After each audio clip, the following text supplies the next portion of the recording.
नमस्कार शेतकरी मित्रांनो, भारतीय शेतकरी युट्यूब चॅनल मध्ये सर्व शेतकरी बांधवांचं हार्दिक स्वागत। तर शेतकरी मित्रांनो, आपण या व्हिडिओच्या माध्यमातून रब्बी पीक विमा 2023 संदर्भात एक महत्त्वाचा असा अपडेट जाणून घेण्याचा प्रयत्न करणार आहोत। कारण की रब्बी पीक विमा 2023 साठी जवळपास 34 जिल्ह्यांमध्ये पीक विम्याचं वाटप झालेलं आहे।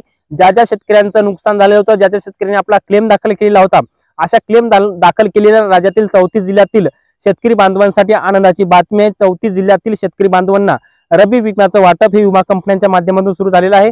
तर मित्रांनो, आपण या व्हिडिओच्या माध्यमातून कोणत्या जिल्ह्यामध्ये वाटप सुरू झालेलं आहे, हेक्टरी किती रुपये वाटप सुरू झालेलं आहे, कोणत्या विमा कंपनीच्या माध्यमातून वाटप सुरू झालेलं आहे, याच्या संदर्भात संपूर्ण डिटेल मध्ये अपडेट आपण या व्हिडिओच्या माध्यमातून जाणून घेण्याचा प्रयत्न करणार आहोत।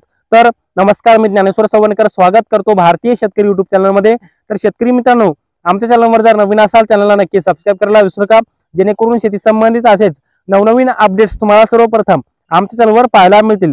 तर चला तर मित्रांनो, व्हिडिओला सुरुवात करूया। तर शेतकरी मित्रांनो, राज्यातील 34 जिल्ह्यामध्ये 9 विमा कंपन्यांच्या माध्यमातून रब्बी पीक विमा 2023 साठी वाटप सुरू झालेलं आहे। ज्यामध्ये मित्रांनो, पहिली विमा कंपनी आहे oriental general Insurance Company Limited. या विमा कंपनीच्या माध्यमातून नाशिक, जळगाव, अहिल्यानगर, सोलापूर आणि सातारा या 5 जिल्ह्यामध्ये विमा कंपनीच्या माध्यमातून रब्बी पीक विम्याचा लुकलाइज क्लेमचा पीक विमा शेतकरी बांधवांच्या खात्यामध्ये वाटपाला सुरुवात झालेली आहे। मित्रांनो, दुसरी विमा कंपनी आहे भारतीय कृषी विमा कंपनी, आणि भारतीय कृषी विमा कंपनीच्या माध्यमातून सांगली, बीड, बुलढाणा आणि वाशिम या 4 जिल्ह्यामध्ये वाटपाला सुरुवात झालेली आहे। मित्रांनो, तिसरी विमा कंपनी आहे HDFC Ergo general Insurance Company Limited. या विमा कंपनीच्या माध्यमातून हिंगोली, अकोला, धुळे, पुणे आणि धाराशिव या 5 जिल्ह्यामध्ये पीक विम्याच्या वाटपाला सुरुवात झालेली आहे। ज्यामध्ये मित्रांनो, प्रामुख्याने हिंगोली, अकोला आणि धाराशिव या 3 जिल्ह्यामध्ये रब्बी ज्वारी आणि रब्बीचा जे काही हरभरा आहे त्या पिकाचं मोठ्या प्रमाणामध्ये नोव्हेंबर-डिसेंबर 2023 या कालावधीमध्ये नुकसान झालेलं होतं। आणि या नुकसानग्रस्त झालेल्या हिंगोली, अकोला आणि धाराशिव जिल्ह्यामध्ये HDFC Ergo general Insurance company लिमिटेडच्या माध्यमातून ज्वारी आणि हरभऱ्याच्या पिकाचं वाटप सुरू झालेलं आहे। ज्यामध्ये कमीत कमी 10,000 रुपये प्रति हेक्टर याच्यासाठी हरभऱ्यासाठी आणि जास्तीत जास्त 20,000 रुपये प्रति हेक्टर हरभऱ्याचं पिकाचं वाटप सुरू झालेलं आहे, अशी माहिती देण्यात आलेली आहे। मित्रांनो, पुढची विमा कंपनी आहे Universal Sompo General Insurance Company Limited. या विमा कंपनीच्या माध्यमातून जालना, गोंदिया, कोल्हापूर या जिल्ह्यामध्ये वाटप सुरू झालेलं आहे। प्रामुख्याने जालना जिल्ह्यामध्ये हरभरा आणि ज्वारी या पिकाचा पीक विम्याचं वाटप सुरू झालेलं आहे। हा लुकलाइज क्लेमचा पीक विमा आहे, त्यामुळे लुकलाइज क्लेमचा पीक विमा जालना जिल्ह्यामध्ये रब्बीच्या पीक विम्याचं वाटप सुरू झालेलं आहे। जालना जिल्ह्यामध्ये सुद्धा हरभरा आणि ज्वारीसाठी किमान 15,000 रुपये प्रति हेक्टर शेतकरी बांधवांच्या खात्यामध्ये पैसे जमा व्हायला सुरुवात झालेली आहे। 7 ते 8 मे पासून याच्या वाटपाला सुरुवात झालेली आहे आणि हे वाटप 15 मे 2024 पर्यंत पूर्ण होईल, अशी माहिती विमा कंपनीच्या माध्यमातून देण्यात आलेली आहे।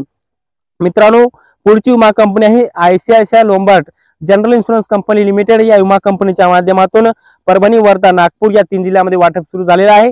प्रामुख्याने परभणी जिल्ह्यामध्ये हरभरा आणि ज्वारी या पिकाचं मोठ्या प्रमाणामध्ये नोव्हेंबर-डिसेंबर या कालावधीमध्ये नुकसान झालेलं होतं आणि या नुकसानग्रस्त झालेल्या शेतकऱ्यांना, क्लेम केलेल्या शेतकऱ्यांना लुकलाइज क्लेमच्या पीक विम्याचं वाटप सुरू झालेलं आहे। हरभरा आणि ज्वारी या पिकासाठी रब्बीच्या पीक विम्याचं वाटप हे विमा कंपनीच्या माध्यमातून सुरू झालेलं आहे।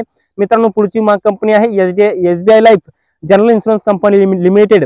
या विमा कंपनीच्या माध्यमातून लातूर जिल्ह्यातील 60 महसूल मंडळातील ज्या शेतकऱ्यांनी आपला रब्बीचा पीक विम्याचा क्लेम केलेला होता, अशा क्लेम केलेल्या शेतकऱ्यांना लुकलाइज क्लेमच्या पीक विम्याचं वाटप लातूर जिल्ह्यामध्ये सुरू झालेलं आहे। याचबरोबर खरीपसाठी सुद्धा एक आनंदाची बातमी आहे।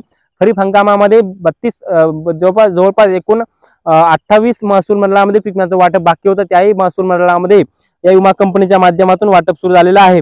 मित्रांनो, पुढची विमा कंपनी आहे Reliance general Insurance Company Limited. या विमा कंपनीच्या माध्यमातून यवतमाळ, अमरावती आणि गडचिरोली या 3 जिल्ह्यामध्ये रब्बी पीक विम्याचा लुकलाइज क्लेमचं पीक विम्याचं वाटप हे सुरू झालेलं आहे। मित्रांनो, आता पुढची विमा कंपनी आहे युनायटेड इंडिया। नांदेड, ठाणे, रत्नागिरी आणि सिंधुदुर्ग या 4 जिल्ह्यामध्ये पीक विम्याचं वाटप सुरू झालेलं आहे। आणि शेवटची विमा कंपनी आहे Cholamandalam MS general Insurance Company Limited. या विमा कंपनीच्या माध्यमातून छत्रपती संभाजीनगर, भंडारा, पालघर आणि रायगड या सर्व जिल्ह्यामध्ये वाटपाला सुरुवात झालेली आहे। तर मित्रांनो, एकंदरीत परिस्थिती जर बघितली तर राज्यातील सर्व जिल्ह्यामध्ये ज्या शेतकऱ्यांनी आपला रब्बीचा पीक विम्याचा क्लेम केलेला होता, अशा क्लेम केलेल्या जे काही ज्वारी उत्पादक शेतकरी आहेत किंवा ज्वारी पीक विमा भरलेले शेतकरी आहेत किंवा जे काही चना जे की हरभऱ्याचा पीक विमा भरलेले शेतकरी, या दोन्ही पीक विमा भरलेल्या शेतकऱ्यांसाठी आनंदाची बातमी आहे। तुमच्या खात्यामध्ये पीक विम्याचं वाटप सुरू झालेलं आहे। तुम्हाला जर पीक विमा जर आलेला असेल, येणाऱ्या काही दिवसामध्ये पीक विमा येईल, कारण की लुकलाईज क्लेमच्या पीक विम्याचं वाटप विमा कंपन्यांच्या माध्यमातून सुरू झालेलं आहे। तर मित्रांनो, रब्बी पीक विमा 2023 संदर्भात एक छोटासा अपडेट आपण या व्हिडिओच्या माध्यमातून जाणून घेण्याचा प्रयत्न केलेला आहे। हे अपडेट तुम्हाला कसं वाटलं कमेंट बॉक्समध्ये नक्की कळवा। आणि शेवटी आमचे युट्यूब चॅनल भारतीय शेतकरी युट्यूब चॅनलवर जर नवीन असाल तर चॅनलला नक्की सबस्क्राईब करा। व्हिडिओ जर आवडला असेल तर व्हिडिओला लाईक करा, प्रत्येक शेतकरी बांधवांपर्यंत महत्त्वाची अशी माहिती शेअर करा। तर मित्रांनो, तुर्तास इथे थांबतो, तोपर्यंत सर्वांचे मनापासून धन्यवाद।